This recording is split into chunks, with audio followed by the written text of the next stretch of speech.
안녕하세요, 미스터 젠틀입니다. 이번 여름 휴가에는 일본 마쓰야마와 히로시마로 여행을 다녔습니다. 최초 계획은 히로시마에 4박 5일 다녀오려고 했었는데요, 마쓰야마가 한국인들한테 너무 혜택을 많이 줘서 여기서 1박을 했습니다. 자, 마쓰야마에 가시는 분들 그리고 히로시마로 여행을 계획하시는 분들 같이 참고하셨으면 좋겠습니다. 바로 시작하겠습니다. 네, 우선 비행기 이륙 전에 구독해주시면 진심으로 감사드리겠습니다. 구독 부탁드립니다. 자, 인천에서 출발해서 마쓰야마까지 가는 항공사는 제주항공이 유일합니다.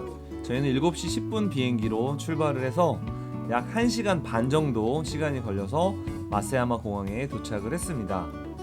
네, 제주항공 기본적으로 위탁 수화물을 15kg까지 붙일 수가 있고요, 휴대하는 수화물도 10kg 이내로 한 개를 소지할 수가 있습니다. 네, 마쓰야마 공항에 도착하시면 입국 심사도 하시고 짐도 찾으셔야 될 텐데요. 자, 대한민국 사람으로 누릴 수 있는 특별 혜택, 제주항공 탑승자들에게만 제공하는 혜택을 설명드리도록 하겠습니다. 네, 현재 제주항공에서 제공하는 마쓰야마시 무료 관광 혜택입니다. 자, 첫 번째로 도고온천 별관인 아스카노유 무료 입장권이 지급이 됩니다. 네, 두 번째로는 마쓰야마 성의 천수각 입장권이 지급이 되고요, 세 번째로는 마쓰야마 성에 가실 수 있는 로프웨이 리프트 이용권이 지급이 됩니다. 자, 마지막으로 한국인 전용 무료 셔틀버스를 제공을 합니다. 자, 공항에서 출발을 해서 주요 정거장 6개 역을 경유를 하는데요. 자, 이 부분이 상당히 마음에 들었고, 내가 공항에 도착을 했는데 누가 나를 기다려준다는 게 정말 좋았습니다. 자, 마쓰야마는 우리나라 제주도처럼 감귤 왕국입니다. 그래서 캐릭터 삼총사 고미캉, 미캉, 다크 미캉이 반갑게 맞이해줍니다. 자, 입국 심사가 정말 빠른 것이 마음에 들었습니다. 짐 찾는 곳으로 나왔더니 이렇게 다 준비를 해주십니다. 자, 이런 부분들이 지방도시의 장점이고 매력인 것 같습니다. 짐을 찾고 나오시면 이렇게 한국어 안내가 있습니다. 자, 일단 오른쪽에 위치한 인포메이션까지 계속 이동하시면 되겠습니다. 사실은 오렌지 주스를 한 잔 마시고 싶었는데요, 아까 말씀드렸던 쿠폰도 받아야 되고 무료 버스가 기다리고 있기 때문에 빨리 이동을 했습니다. 자, 이곳 인포메이션에 오셔서 대한민국 여권을 보여주시면 이렇게 무료 교환권이 증정이 됩니다. 네, 이제 공항에서 해야 되는 준비가 다 끝났습니다. 자, 렌터카를 이용하는 경우가 아니라면 대부분 무료 버스를 이용하실 텐데요. 자, 이렇게 공항 밖으로 나가시면 구간별로 여러 대의 버스가 우리를 기다리고 있습니다. 자, 기사님께서 직접 짐도 넣어주시고 꺼내주십니다. 자, 이제 저희가 예약했던 호텔로 이동을 하고 있는데요, 버스 탑승 전까지의 과정이 정말 편하게 느껴지고 다른 여행지를 갔을 때보다 정말 순조롭게 이동을 하고 있는 것 같습니다. 저희는 마쓰야마에서 1박을 하기 때문에 숙소는 시내 정중앙에 위치한 도큐레이 호텔로 예약을 했습니다. 버스 세 번째 정류장 오카이도에서 하차하였습니다. 정류장 바로 앞에 호텔이 있어서 짐을 맡기고 시계를 보니까 오전 11시입니다. 자, 오늘 새벽 3시에 일어나서 아침 7시경에 비행기를 탄 덕분에 1일차 일정을 알차게 보내고 있습니다. 그러니까 계획대로 착착 진행되는 것 같은데 사실 여기서 큰 문제가 있었습니다. 비행기표도 비교적 저렴하게 예약을 했고 환전은 858원이라는 정말 믿기지 않는 환율로 진행을 했는데, 저희가 1일차 코스에서 가장 가보고 싶었던 마쓰야마 성과 로프웨이가 산사태 영향으로 영업이 중단되었습니다. 자, 다행히도 현재는 영업을 재개한 것으로 확인이 됩니다. 저희는 영업 중단 소식을 출발 5일 전에 알게 되어서 대체 일정을 수립하였지만 마쓰야마의 절반이 날아간 것 같아서 아쉬움이 정말 컸습니다. 자, 그래서 마쓰야마 여행을 준비하시는 분들에게 꼭 필요한 에이메현 블로그와 공식 홈페이지를 본 동영상 설명에 링크로 남겨드리겠습니다. 제가 소개해드린 무료 버스와 쿠폰 정보 등이 상세하게 있으니 꼭 참고하시기 바랍니다. 자, 이것저것 설명이 길었는데요, 마쓰야마 성에 가지 못한 분풀이로 저희가 선택한 코스는 네, 회전초밥집 스시몬이었습니다. 가시는 방법은 홋카이도역에서 마쓰야마시역까지 전차로 이동을 하시고요. 여기서부터는 도보로 17분 거리에 있습니다. 자, 이때 당시 배가 엄청 고팠었는데 같이 한번 이동해 보시겠습니다. 네, 호텔 바로 앞이 우리나라로 치면 이제 먹자 골목인데 조금 떨어진 이 스시몬을 선택을 해서 사실 갈 때는 걱정을 조금 했습니다. 그런데 만약에 다시 마쓰야마에 간다면 여기는 꼭 다시 가보고 싶습니다. 그만큼 추천을 드리는 그런 초밥집이고요. 네, 전차를 타고 마쓰야마 시역에 도착을 했습니다. 여기도 사실 백화점이 있어서 관광객들이 많이 찾는 장소입니다. 특히 9층에 위치한 대관람차가 외국인 할인이 적용되면 500엔의 이용이 가능합니다. 자, 저희는 내일 아침에 히로시마로 가기 때문에 이 역에서 전철을 타야 됩니다. 그래서 주의를 잘 살폈고요. 저희가 가려는 초밥집은 횡단보도를 건너서 우측으로 계속 이동하시면 되겠습니다. 네, 30도가 넘는 무더운 날씨였는데 중간중간 철길에서 사진도 찍고 재미있게 이동을 했습니다. 네, 이제 조금 더 가서 큰 길이 나오면 좌회전 후 850m만 더 가면 되겠습니다. 자, 가면서 이렇게 철도 건널목을 또 지나가게 되고요. 드디어 도착을 했습니다. 자, 그럼 선수들 입장하겠습니다. 다행히도 웨이팅이 없어서 바로 자리에 앉았습니다. 네, 주문 패드에는 한국어가 있어서 사용하기 편했고요. 너무 배고파서 정신줄을 놔버린 두 형제가 정말 무섭게 주문을 했습니다. 네, 그동안 가봤었던 다른 회전 초밥집보다는 가격이 약간은 비싸다고 느꼈지만 맛의 차이는 정말 크게 느껴졌습니다. 배가 고파서 그런지 정말 정신없이 먹은 것 같습니다. 자, 대부분 2개씩 나오는 경우가 많은데 40접시 이상을 먹었습니다. 자, 가격대는 100엔부터 시작해서 특대형 장어초밥은 800엔까지 다양하게 있습니다. 시원한 생맥주 2잔과 음료 2잔을 포함해서 13,959엔이 나왔습니다. 자, 이렇게 많이 먹어서 힘이 날 줄 알았는데 오히려 더 힘이 안 나더라고요. 그래서 저희는 바로 디저트를 먹으러 바로 앞에 있는 카페로 또 이동을 했습니다. 여기서 오후 일정에 대해서 계획을 다시 한번 점검하고 출발하기로 했습니다. 네, 초밥을 40접시 이상 먹어서 이게 또 들어갈지 궁금했지만 맛있어 보이는 파르페와 시원한 카페라떼를 시켜서 오후 일정에 대해서 세부적으로 계획을 세웠습니다. 맛있는 점심 식사 후 저희의 일정은 현이치에서 가까이 있는 에이메현 미술관으로 걸어갔습니다. 미술관은 둘러본 후에는 호텔로 가서 체크인을 일단 했고요. 그리고는 호텔 바로 옆에 있는 언덕 위의 구름 뮤지엄에 갔습니다. 뮤지엄 관람 후에는 홋카이도역에서 전차를 타고 도고공원으로 이동했습니다. 도고공원역에 내려서 도고 온천으로 이동하였는데 정말 운이 좋게도 6시 정각에 도착을 해서 보짱 카라쿠리 시계탑이 움직이는 공연을 봤습니다. 그리고 바로 뒤에 있는 보짱 열차와 스타벅스 도고 온천점을 구경하였고요. 상점가를 구경하면서 드디어 도고 온천 별관인 아스카노유에 도착했습니다. 공항에서 받았던 무료 쿠폰으로 시원하게 온천을 했고요. 온천 후에는 도고 온천 본관을 둘러봤고요. 도고 온천역에서 다시 전차를 타고 홋카이도역으로 이동했습니다. 자, 설명은 복잡한데 사실 도고 온천역에 그냥 내리시면 전부 다 하실 수가 있습니다. 여기 꼭 가보시기를 추천드리겠습니다.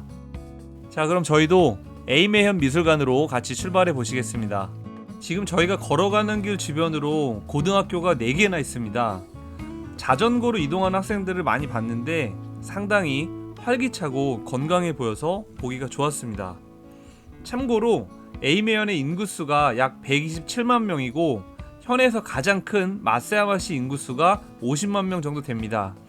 우리나라 비교하자면 전라북도의 전주, 강원도의 춘천, 충청북도의 청주시와 같은 도청 소재지의 도시로 비교해 볼 수가 있겠습니다. 드디어 미술관에 도착을 했습니다. 시원하고 개방감이 좋아서 그런지 어르신들이 상당히 많이 계십니다. 현재 미술관의 메인 전시는 세계유산 대실크로드전을 하고 있었는데요. 저희는 9월부터 전시하는 뱅크시와 스트리트 아티스트전이 더 관심이 있었습니다. 자, 미술관 2층에 올라와서 보니까 저 멀리 마세야마 성이 보이더라고요. 그래서 조금 더 아쉬움이 있었는데 자, 멀리서나마 이렇게 성을 관람했습니다. 미술관 2층에서 1층으로 내려오는 부분에는 이렇게 좋은 공간이 있습니다. 자, 미술관이 시원해서 나가기 싫었지만 호텔 체크인도 하고 온천에도 가보려고 이동하려고 합니다. 자, 밖의 온도는 30도가 넘는데 용기를 내서 문을 열어봅니다. 나와보니까 정말 또 덥습니다. 하지만 이제 여기가 공원이라서 이렇게 쾌적한 공간이 있고요. 산책하기에도 정말 좋은 것 같습니다. 자, 만약에 귀국할 때 갖고 싶은 게 하나 있다면 지금과 같은 맑은 하늘을 좀 우리나라로 갖고 가고 싶다는 그런 생각을 했습니다. 하늘은 이렇게 맑고 공간도 이렇게 넓은데 사람이 거의 없어서 저희 가족들끼리 좋은 추억을 한번 만들어 봤습니다. 자, 공원을 나와서 호텔로 체크인을 하러 가는 길입니다. 이렇게 마세야마 시내에서는 귀여운 전차를 본다는 게 조금 과거로 돌아간 것 같은 그런 느낌을 들게 해줍니다. 자, 앞에 보시는 건물은 이곳 에이메 현청입니다. 우리나라로 치면 이제 도청인데요.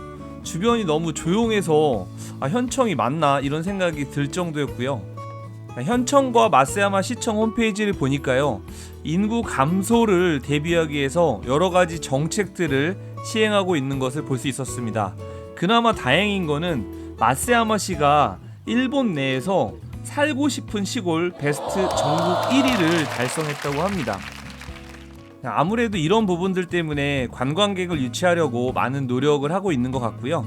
그런 혜택들을 우리에게도 주고 있는 것 같습니다. 네, 호텔에 도착해서 체크인을 했습니다. 마세야마 시내에는 호텔이 많이 없어서 4인실을 예약하지 못하고 가족여행 처음으로 2인실 2개를 예약을 했습니다. 불편함은 전혀 없었고요. 보시는 것처럼 조망도 좋고 앞에 미쓰코시 백화점도 있고 오카이도역도 있습니다. 호텔에서 다시 나와서 바로 뒤에 있는 언덕 위의 구름 뮤지엄으로 이동했습니다.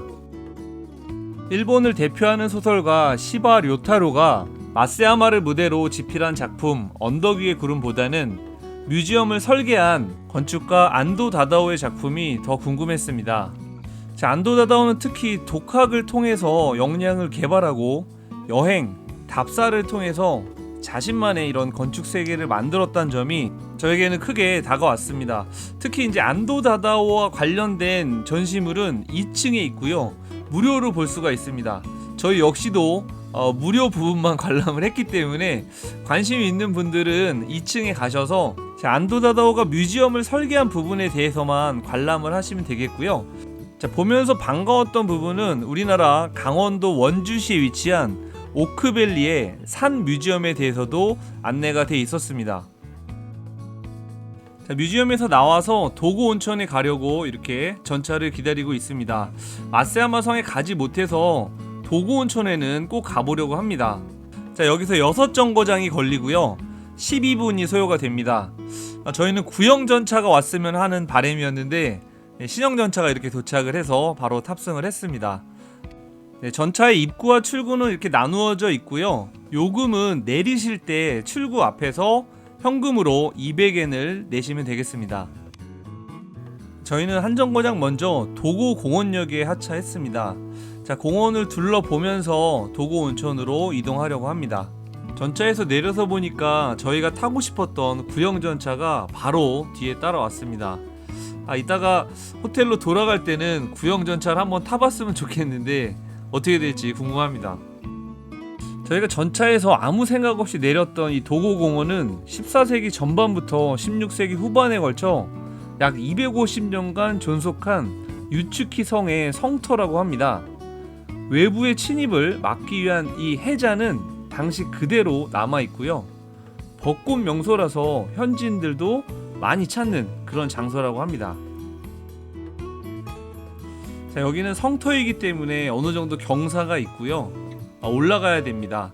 등산을 하는 것처럼 그렇게 힘들지는 않지만 사실 현지인들의 그냥 동네 뒷산처럼 산책하는 그런 코스 정도로 생각하시면 되겠는데, 사실은 저희가 온천을 가려고 했는데 뜬금없이 이제 여기에 내려서 다들 조금 고생을 했는데 지금 보니까 되게 힘들어하는 것 같습니다. 네. 자, 올라갔으면 또 내려가야겠죠. 계단도 이렇게 있어서 올라온 만큼 저희는 내려갔습니다. 뒤에서 묵묵히 따라와준 제 아내한테 이 영상을 빌어서 고마운 마음을 전합니다. 가족들에겐 조금 미안했던 도고공원을 빠르게 빠져나가려고 했었는데요. 이 해자에 고인 물에 대왕 잉어와 자라 등이 있어서 아이들은 또 그게 신기해가지고 보면서 이렇게 빠져나갔습니다. 자, 도구온천에 도착을 했는데 정말 운이 좋게도 정각에 도착을 해서 보짱 카라쿠리 시계가 공연을 하고 있었습니다. 자, 공연을 끝나고 뒤를 돌아보니까 도구온천역이 있더라고요. 전차를 타고 왔으면 저희가 저기에 내렸겠죠. 보짱 열차도 보고 스타벅스 도구온천점에서 사진도 많이 찍었습니다. 특히 스타벅스가 역 플랫폼에 같이 붙여서 설치를 해서 상당히 멋있었고요. 이 레트로풍으로 디자인을 해서 이 역과 가장 잘 어울리는 그런 시설물 중에 하나입니다. 자, 드디어 온천으로 가는 상점가로 들어가려고 합니다. 자, 상점 앞과 저희가 가려는 온천 앞에서는 이렇게 인력거를 체험할 수가 있습니다. 자, 입구에서부터 한국어로 된 이런 환영 인사가 있어서 상당히 기분이 좋았습니다. 자, 온천 인포메이션과 기념사진을 찍을 수 있는 그런 시설물이 입구에 이렇게 있고요. 자, 일단은 온천부터 하고 보자는 생각으로 빠르게 이동하려고 했지만 특유의 아기자기함과 볼거리, 먹을거리가 가득한 상점가에서 멈추지 않고 이동하는 것이 생각보다 쉽지 않았습니다. 상점가를 신나게 둘러보고 드디어 온천에 도착했습니다. 공항에서 받은 8장의 쿠폰 중 드디어 한 장을 사용해 봅니다. 자, 온천 쿠폰은 지금 보고 계시는 도구온천 별관인 아스카노에서만 사용이 가능합니다. 도구온천 본관은 유료이니 참고하시기 바랍니다. 자, 입구에 가셔서 쿠폰을 제출하시면 대인 소인을 물어보시고 이렇게 입장권을 주십니다. 자, 온천에 샴푸와 비누 등은 있는데 타올이 없습니다. 소형은 50엔, 대형은 200엔에 빌려서 사용이 가능합니다. 자, 이제 입장권을 받고 들어가면 일반적인 온천, 우리나라의 사우나나 목욕탕과 사용은 동일합니다. 입구에서 신발을 보관하시고 똑같이 사용하시면 되겠습니다. 약 1시간 정도 정말 시원하게 온천을 마치고 나왔습니다. 온천의 규모는 크지 않지만 노천탕도 있고 무료임을 감안하면 훌륭하다고 생각합니다. 이제 도구온천 본관에 가보려고 합니다. 도구온천은 일본에서 가장 오래된 온천으로 미야자키 하야오 감독의 센가 치히로의 행방불명에 등장하는 애니메이션의 배경이 여기 도구온천이라고 합니다. 밤에 와서 그런지 더 멋있고 분위기가 있습니다. 도구온천은 무려 3000년의 역사가 있다고 하고요. 1894년에 지어진 현재 건물은 온천시설 최초의 일본 중요 문화재라고 합니다. 온천도 하고 이곳저곳 둘러보니까 슬슬 배가 고파옵니다. 여기서 저녁을 먹고 가면 호텔로 이동이 편하지 않을까봐 호텔 앞 홋카이도에 가서 저녁을 먹으려고 출발했습니다. 도구온천역으로 다시 왔는데요. 스타벅스 건물이 밤에 보니까 더 멋있게 보입니다. 자, 호텔로 가는 길은 앞에 정차되어 있는 구형 전차를 한번 타보고 싶었는데요. 정말 운이 좋게도 탑승을 했습니다. 소리부터가 벌써 전차를 탄 느낌이 제대로 나고요. 손잡이가 여기에 특산물인 귤로 이렇게 되어 있습니다. 자, 오래된 골동품 같은 전차가 이렇게 안전하다는 게 한편으로는 신기하기도 했고요. 자, 여행자의 입장에서 본다면 여기 에이메현과 마세야마시는 확실히 특색이 있는 것 같습니다. 자, 이렇게 신나는 전차를 타고 홋카이도역에 도착을 했습니다. 저는 개인적으로 하루 종일 운전도 하지 않고 맥주도 마시고 대중교통도 타면서 나름대로 편하게 다녔다고 생각을 하는데 가족들 생각은 어떤지 궁금합니다. 자, 이제 배가 고파서 맛있는 것을 먹으러 홋카이도의 상점가를 정말 샅샅이 뒤져봤습니다. 우선 눈에 띄는 매장은 길 건너 좌측에 돈키호테가 있었습니다. 저희도 마쓰야마에서만 여행을 했다면 식사 후에 아마 돈키호테에 갔을 것 같은데요. 내일 히로시마로 가기 때문에 돈키호테는 패스를 했습니다. 한 바퀴를 다 둘러봤는데 사전조사가 전혀 되지 않아서 어쩔 수 없이 이제 프랜차이즈로 저희는 선택을 했고요. 그 중에 요시노야로 확정을 했습니다. 요시노야는 무려 120년의 역사를 지닌 유명 체인점이죠. 자, 우리나라에도 1996년에 강남점에 1호점을 냈었는데 IMF 이후에 1998년에 사업을 철수했다고 합니다. 음식을 빨리 드시고 싶거나 조금은 저렴한 가격에 드시고 싶다면 추천을 드립니다. 저희 역시도 한글로 된 메뉴판에서 저렴한 가격들이 많이 있어서 즐겁게 선택을 했고요. 장어덮밥, 치킨 등 먹고 싶은 것들을 다 시키고 맥주와 함께 맛있게 저녁 식사를 했습니다. 호텔에 들어가기 전에 소화를 좀 시켜야겠죠? 신나게 한번 두드리고 들어갔습니다. 저희는 이렇게 마쓰야마에서 즐거운 여행을 했고요. 1일차 활동을 점검해 보니까 2만 보를 넘게 걸었습니다. 키로수로 15km를 걸었던 그런 즐거운 여행이었습니다. 네, 지금까지 마쓰야마 편을 시청해주셔서 진심으로 감사드립니다. 궁금하신 사항은 댓글로 남겨주시면 최대한 답변 드리도록 하겠습니다. 다음 편에서는 마쓰야마에서 출발해서 히로시마로 이동합니다. 이동하는 동선에서 마쓰야마의 추천 여행지를 소개해드리고 히로시마에 대한 이야기도 시작합니다. 구독과 좋아요로 응원해주시면 감사하겠습니다. 그럼 다음 2편에서 만나 뵙겠습니다. 감사합니다.